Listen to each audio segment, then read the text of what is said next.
¿Por qué? Eso es lo que no entiendo, que también Flash no puede inventar el traje, se lo tiene que inventar.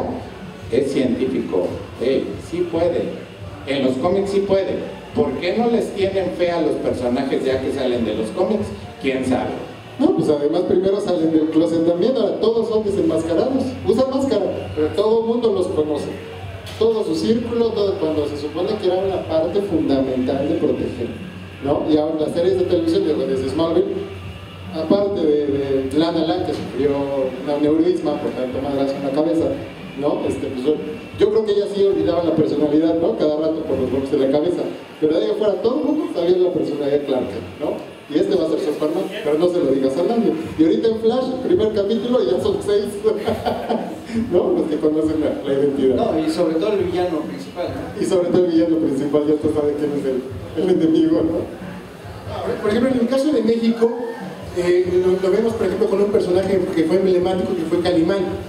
Calimán empezó siendo radio, y todo el mundo lo escuchaba, una radiodifusora finalmente cubana, que empieza a manejar un personaje súper emblemático, que empieza a conocer, después se va a la historieta. Cuando viene la parte del cine, ahí rompe.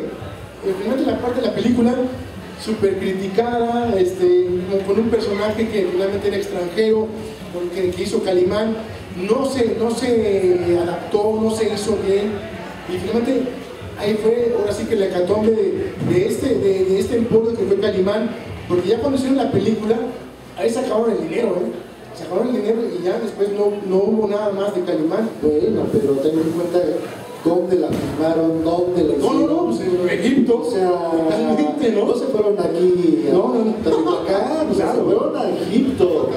No fue hasta acá atrás en los estudios. Pero fíjate que lo que les dio el dinero para hacer esa película fue la historieta. Claro. Y ahí fue donde rompieron totalmente y se acabó ese emporio que era Calimán. ¿Quién sabe qué hubiera pasado? O sea, a lo mejor, como dices tú, en lugar de ir a Egipto a gastarse toda esa lana, lo hubieran hecho aquí en México, ¿no? Con una cuestión ya más nacional, más que de entendimiento, más de identificación con el público mexicano, hubiera sido a lo mejor un boom, ¿no? Pero yo no lo veo así como tal, porque al mismo tiempo, Calimán, todas sus historias nunca fue aquí en la Ciudad de México. Todas sus historias fue en Londres, en Egipto, en la India, en Sudamérica llegaba a ir a Nueva York, no sé, iba a muchas partes del mundo. O sea, Calimán nunca fue un personaje centrado. De hecho, Calimán es de origen hindú. Entonces, es un personaje que muy rico, muy especial. O sea, para mí en ese punto la película estuvo muy bien. Yo no le veo ningún pero. Ahora, de las historias de Calimán, ahora yo te preguntaría, ¿qué historia te hubiera gustado que mejor lo hubieran adaptado al cine? Porque esa es una buena pregunta. Por supuesto, pero creo que a lo que vamos es a lo que te comentaba. O sea, la primera película de Calimán debió haber sido como la fuerza de Calimán, el hombre increíble, como tal, y irse a esa perspectiva de Egipto y todo eso. Yo lo que vi, por ejemplo, perdón, que regrese a esa parte de la mercadotecnia, el manejo de los capitales. ¿Por qué irse a gastar toda esa lana y no hacer una adaptación en otros países, ¿no? No conocía la pantalla verde. Chiapas pudieron haberla filmado muy bien, ¿no? Selváticamente, etcétera, ¿no? No conocían todavía la pantalla verde. Hubieran usado pantalla verde para no llevar toda la producción hasta allá. Es que estoy de acuerdo. Grises, algo así como lo pusieron con el pecado de Yuki, con esta Ana Martín, que Ana Martín, de cierta manera, su escenografía, todo fue aquí hecho en México. Y algunas partes fueron tomadas así de fotomontaje, y nada más hubo 2 escenas que se filmó nada más, si no mal recuerdo, cuando aborda el tren bala, y no me acuerdo qué otra parte fue, pero fueron nada más 2 partes que lo filmaron nada más ahí en el mercado de Yuki, allá en Japón. Todo lo demás fue aquí en México. Pero vuelvo a lo mismo, ¿qué película te hubiera gustado? ¿Qué historia te hubiera gustado? Yo la que se me ocurre en su momento son con las mames de Machu Picchu. Son las únicas que se me ocurre ahorita que así que podría darse. Pero el santo tenía acaparado esa parte, ¿no? Exacto, se la moneda de Guanajuato. Pero, ¿qué otra historia les gustaría? Tarántula Negra se ubica en la ciudad, ahí no necesitas tanto exótico paisajes y todo eso. Podría haber sido aquí porque era un espía internacional y él se prestaba más que nada para eso, pero De hecho, siempre iba acompañado con alguien más. Ahora, Karna, que era su otro archienemigo más fuerte, también era de la India. De hecho, era el otro estudiante de ese nivel. Entonces, pues te digo, o sea, todas sus historias de Calimán son en el extranjero. Es muy difícil que lo saque. De hecho, otra de las que me estoy acordando también que podía haber hecho aquí en México es con el Conde Bartók. Sí, a nivel argumental, finalmente estamos. Le pasa lo mismo que a Fantomas, un personaje que finalmente vivía en Francia y que también era una adaptación y muchas cosas. Pero lo que vamos platicando esta tarde entre cuates, que verdad que padre, y es esta parte de manejar también la parte del cine, ¿no? Y qué pasa con el cine nacional. Por ejemplo, la película de Calimán en su momento fue muy exitosa.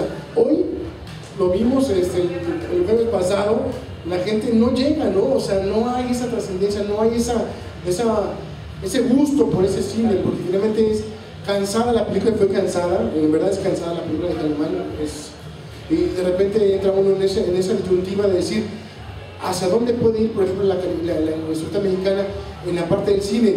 Se hizo la de los Supersables, por ejemplo, ¿no? de Germán Bulcé. También. Se hizo, por ejemplo, ahora qué pasaría, por ejemplo, si Memín Pinguín llegara al cine, ¿no? Por ejemplo, otro personaje también emblemático, hacia dónde podemos ir en nuestra parte nacional.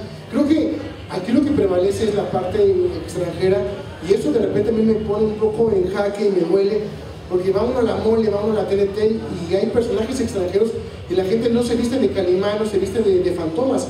¿Cómo hacerlo, no? ¿Qué pasaría en ese sentido? Y pongo la pregunta en la mesa. Hay que tomar en cuenta también que cuando, por ejemplo, se hicieron las películas de Calimán, la industria del cine iba saliendo de una época de oro. Entonces cualquier proyecto que dijera, oye, vamos a hacer esta película, ahí está la lana. Entonces, no sabían ni cómo gastar la lana, pero se hacía la película. Entonces realmente no importaba si no tenías un argumento bueno o no tenías una historia. O sea, tenías la lana y hacías una película, como fuera y que lo gastabas. Pero además, digo, siendo claros, los mexicanos en cuanto les dieron color, no supieron qué hacer con él. El cine en blanco y negro era muy bonito, pero cuando les dieron el chance de meter color, salieron las ficheras, ¿no? Que era lo más colorido. Entonces, tenían que verse los colores de los trajes. Los colores de los trajes, ¿no? Entonces, yo creo que eso también debilitó mucho el trabajo. Y a partir de ahí hay muchos arrastres que la misma historieta, que mismos no han podido levantar en muchas situaciones, ¿no? No tenemos un mercado realmente de historieta nacional. Se hacen muchas producciones, pero además están muy controladas precisamente porque necesitan apoyos del gobierno para poder funcionar. Si no, no sales un tiraje y se acabó. Y necesitas 2, 3, 4, 5, bueno, Conaculta te apoya, alguna otra institución, hasta el CUBE anda ahorita apoyando, pero, ¿y después? No, y también ahí tenemos un ejemplo tan solo de Chanoc. Chanoc, ahí sí puedes filmarlo en Tabasco, lo puedes filmar en Acapulco, lo que tú quieras, en esa parte de ahí de Celaya, y no pegar sus películas. Y vamos, ¿cuántas películas hay de Chanoc? Además, el tiraje que vendía era alto. Sí, muy bueno, era buen tiraje. Pero el cine efectivamente no más, ¿no? Sí. Bueno, esta novela de Pantera, ¿no? Que también se hizo. Es lo que estábamos comentando. Emocionó tanto que fueron 2 temporadas. Oye, pero también ese Pantera era muy disociado de la historieta. No tenía Exacto. Pero con solo... No, pero aquí, por ejemplo, no era la esencia del Pantera de la historieta. Y mucha gente, Ricardo, se quejó de eso, de que no era el clásico galán de barrio, sino era un galán ya más específico, más manejado en la mercadotecnia, en esa parte de el chulo, el guapo, ¿no? Sino el Pantera era un cuate que finalmente era un cuate que se ponía la madre en la calle, era el galán de barrio totalmente, ¿no? Sin embargo, finalmente son intentos que hacen que la historia siga prevaleciendo, ¿no? Y yo creo que, por ejemplo, Ricardo, por ejemplo, ahorita, yo creo que desde su punto de vista va a ser más en esa situación de decir, pues es que también en México no se hacen las cosas también de calidad, ¿no? Y eso también parte de que no podemos prevalecer por eso, ¿no? No tanto de calidad, sino volvemos, nos ponemos así, es que no es el personaje que sale en la historieta, pero si funciona, ¿no? Digo, funcionó 2 temporadas, nos haya gustado a nosotros que volvemos, no somos el grueso del público. Realmente lo que interesa es que si el producto funciona, entonces es un producto exitoso y es algo que puede trascender y que puede traer otros beneficios, ¿no?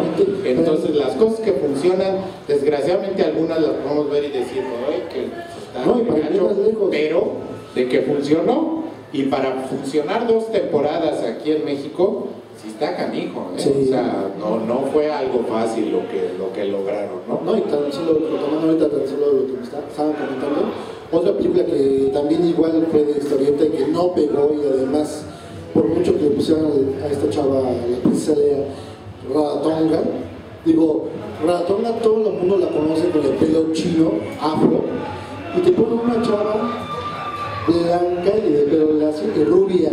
O sea, ¿qué tiene que ver? O sea, nada que ver. Rompe con el contexto.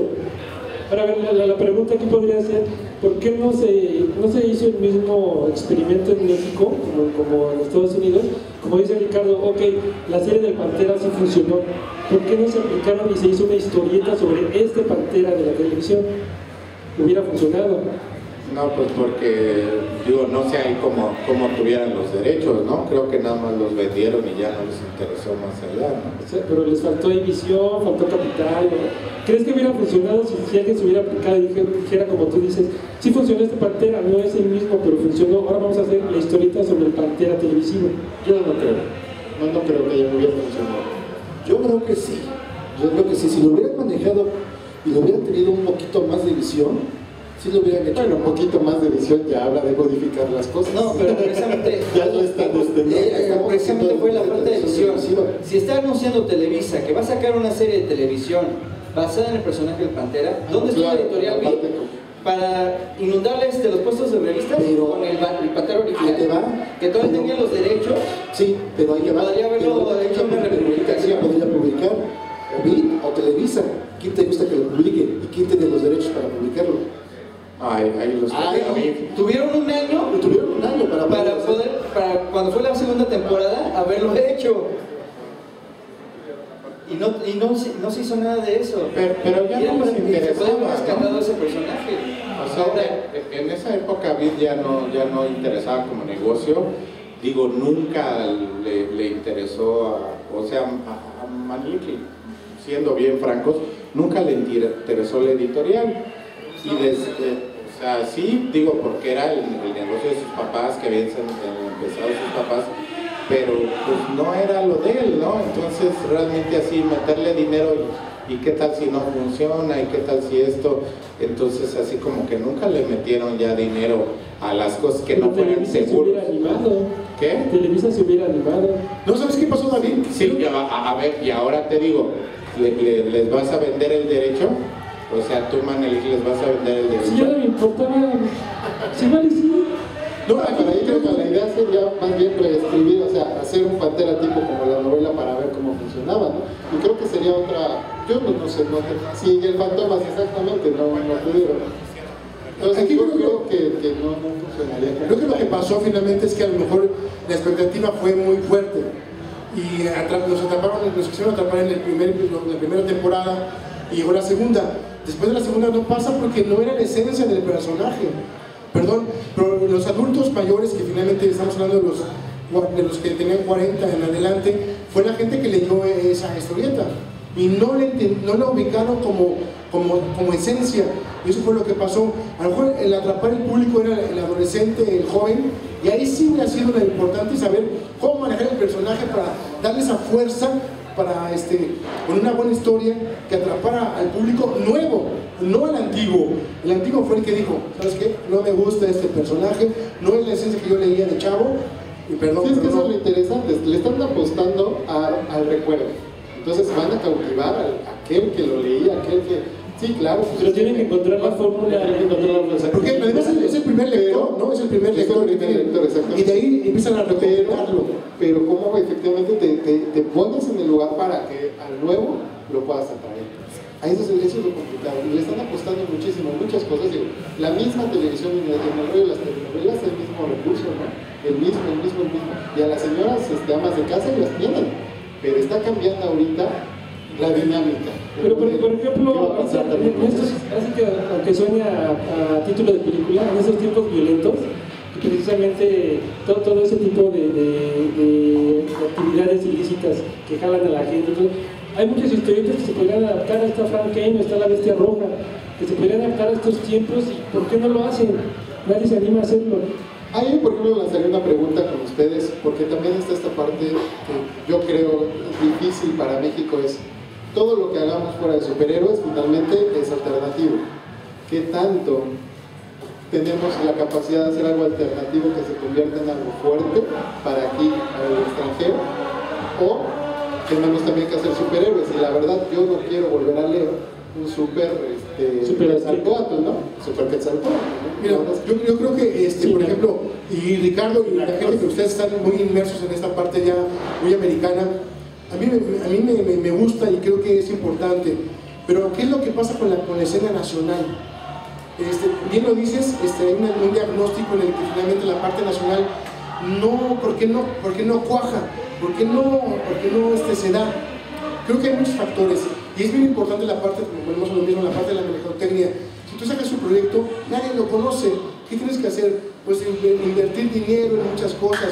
¿Qué pasa también con los escritores mexicanos y la gente mexicana?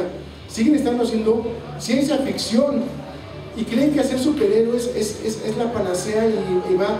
No es cierto. En mi caso, por ejemplo, que fui en la parte industrial mexicana, en donde se hacía la parte de trascender, como lo fue el cine mexicano en los 80s, 90s, del albur y todo eso, a mí me tocó esa parte. Pero eso es lo que le gustaba a la gente, las historias que eran muy identificables con su vida, el que estaban en el mercado, el que veían a la gente que estaba ahí y lo sentían propios, ¿no? Hoy, por ejemplo, están muy ajenos y la ciencia ficción sigue estando ajena. Pero ubico, por ejemplo, el cómic mexicano actual, por ejemplo, lo que es 2005 para acá, sigue siendo ciencia ficción. ¿Por qué? ¿Por qué no se meten a personajes más nacionales, manejar a lo mejor hasta el albur? De repente... Pero fíjate que sí ha habido, por ejemplo, en la época de Héctor Suárez, cuando estaba ¿Qué nos pasa? Beat sacó un cómic de ¿Qué nos pasa? Y tuvo un éxito mediano. Y hace pocos años, que serán unos 5 o 6 años, Beat sacó el cómic del Víctor y salió un número nada más. Entonces, y se acabó. No pasó nada, exactamente. Todo el cine de superhéroes y todas las historietas, todo el cine de luchadores y las historietas de luchadores, es lo que iba. Ahí es algo que ya saben que es popular. O sea, no tienen que hacerle la popularidad, no tienen que invertir. Ya está ahí el mercado y ha habido muchos intentos, y desde que se hacían las cosas del Santo bien hechas en las películas de Blue Demon y del Santo, no han hecho nada con todo ese mercado, y hay un potencial que no tienes que crear nada, que ya está hecho, un problema y ni siquiera lo saben explotar. No sé si el problema sea que las imágenes de Santo y Blue Demon sean tan gigantescas que no han logrado sacar algo que pegue, porque tanto en cine como en cómic, si no es Santo, Blue Demon o últimamente Místico, como que no sé si se acuerdan que hace unos años, hace unos 4 años, la animación está oficial. Bueno, está esa animación. Hace como 4 años en Cartoon Network sacaron cortos de 7 minutos, algo así. Exacto. Los clones. Pero mira, y pegaron muy bien. Muy bien. Pero ahí se quedó. Ahora, yo te voy a decir una cosa. Desgraciadamente, las películas de luchadores, las mejores que han hecho últimamente son las extranjeras. Las mexicanas, los intentos que ha hecho tan solo el Hijo del Santo por hacer una película más o menos del mismo corte de su papá, no ha pegado. Bueno, eso es una cosa. Y te sorprendes de que mejor los extranjeros saben apreciar la esencia de la lucha y de la lucha mexicana que nosotros mismos. Sí, nosotros mismos no nos podemos sacar una buena película. Bueno, aquí lo padre es ir a ver cómo se golpean con una silla, ¿no? Es que también nosotros, de hecho, ahorita si se oye ruido en la grabación es porque aquí afuera también está Lucha Rock Show, tenemos aquí a varios luchadores, y es que también creo que estamos casados con esas, tanto con las imágenes del Santo y Blue Demon, como con el tipo de cine de ellos. O sea, el Hijo del Santo quiere hacer el mismo cine que hizo su papá, no lo ha evolucionado, o sea, necesitan hacer cosas nuevas. Hablando de Santo, el año pasado salió el Santos contra la Tetona Mendoza, en cine, distribución nacional. A finales del mismo año, del 2013, ¿qué pasó? Salió la distribución de la película y encontramos la película en Blu-ray, 35 pesos. ¿En dónde? Porque yo la quiero. En los Blockbuster. ¿Quién sabe? Los Walles. Los Walles. Pero realmente es que también, por ejemplo, la del Santos contra la Tetona, si tú no leíste a Gil Teatrino, se te hace un poquito fuerte la película y muchos chistes no los entiendes. Está fuerte la película, tiene un elenco de voces bastante impresionante. Precisamente te dicen, reunimos a todos los hermanos Bichir. A los Bichir, los reunimos. Guillermo del Toro hizo la voz para un personaje clásico de pero fíjate que ahí volvemos a lo mismo. Hicieron la película pensando en la gente que leía el Santos. Entonces la gente que sí lo leía le encantó y le fascinó, y el elenco y las voces y la historia y la presentación. La gente que no lo seguía dijo, qué animación tan chafa, está toda fea. Entonces tenían que haber buscado un equilibrio para ganar a la gente nueva. Es la misma parte alternativa de finalmente Latinoamérica. Boogie el Acentoso. Y hace también una animación padrísima, la verdad es que está buenísima la película. Pero todo este mercado que no es superhéroe se vuelve alternativo, incluso en el extranjero. ¿Qué competencia de ventas puedes tener contra eso? Entonces, de repente es como, bueno, ¿qué mercado podemos hacer o qué podemos nosotros crear que por lo menos se nivele al mercado alternativo? Y aparte también creo que la sombra de los superhéroes la tenemos gigantesca, porque cuando salió Boogie, ¿qué dijo la gente? Es un Punisher latino. Entonces...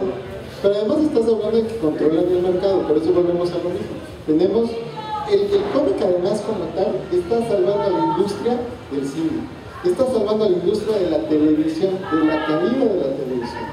Sí, ese punto es muy importante, por ejemplo, y me gustaría escuchar también su punto de vista sobre, por ejemplo, Gil Teatrino, que saca la Tetona Mendoza ya en cine, después de que la leíamos hace más de 15 años, ¿no? ¿Qué pasa ahora, no? Y decir, bueno, ya están en el cine, hay una trascendencia. ¿Qué pasó? No pasó nada, ¿no?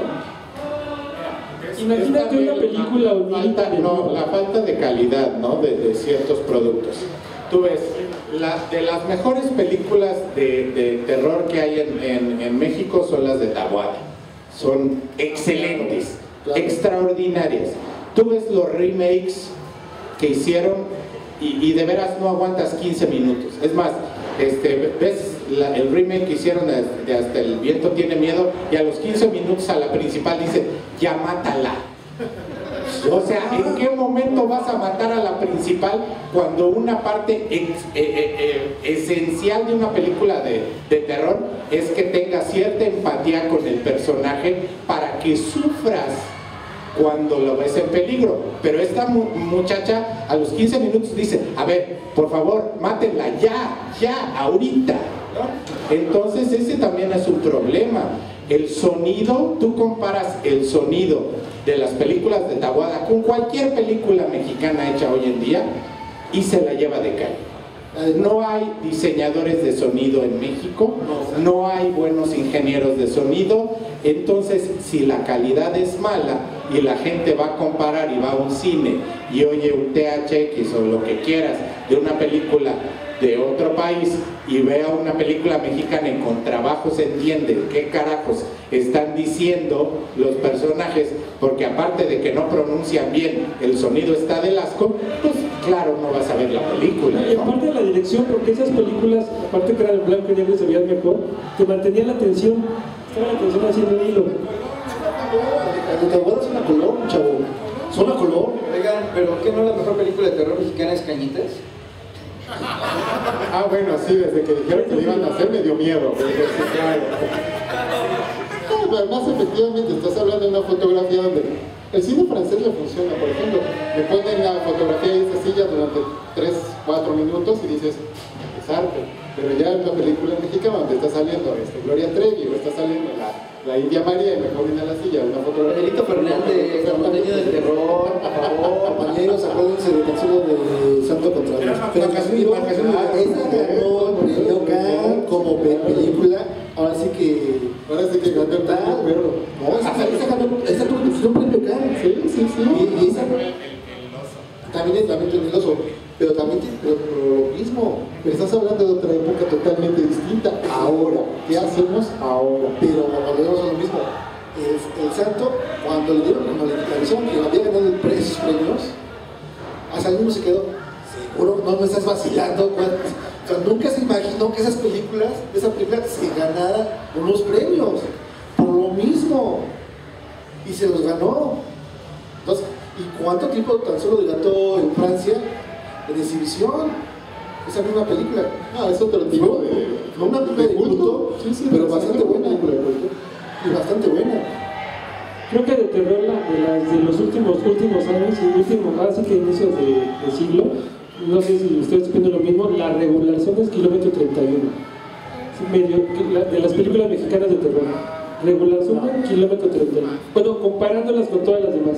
Bueno, ¿no? Ahora también. sí, un poquito de Nada más. Ahora, volvemos a lo mismo. Hay ciertos fenómenos mediáticos que se han dado en México, por ejemplo, la serie de Jorge Ortiz de Pinedo de una familia de 10, que pues tiene bastante éxito con la gente. ¿Por qué no se hace una historieta de una familia de 10? ¿Por qué nadie se avienta a hacer una historieta de ese tipo de programas que sí tienen éxito? Digo, si funcionó hace años con El Chavo del 8, que salió el programa y sacaron la historieta y tuvo el mismo éxito, ¿por qué no lo hacen ahora? Bueno, por ejemplo, ahorita de Familia de 10 está en el teatro. Ahí podrían agarrarse. ¿Por qué no hacer una historieta de una familia de 10? Y digo, los personajes están bastante bien encuadrados, muy bien identificados, y pueden hacer cualquier historieta. O sea, el Chavo del 8 que publicaban en Mac eran bien chafas y eran bien, parece que por la expresión, muy simplonas, pero tenían sus ventas. Pero es que hay que pensar hoy que el ejecutivo que va a estar a cargo de eso, que dice, a ver, ¿a qué le voy a meter el dinero? Tengo esto, que me traen de Estados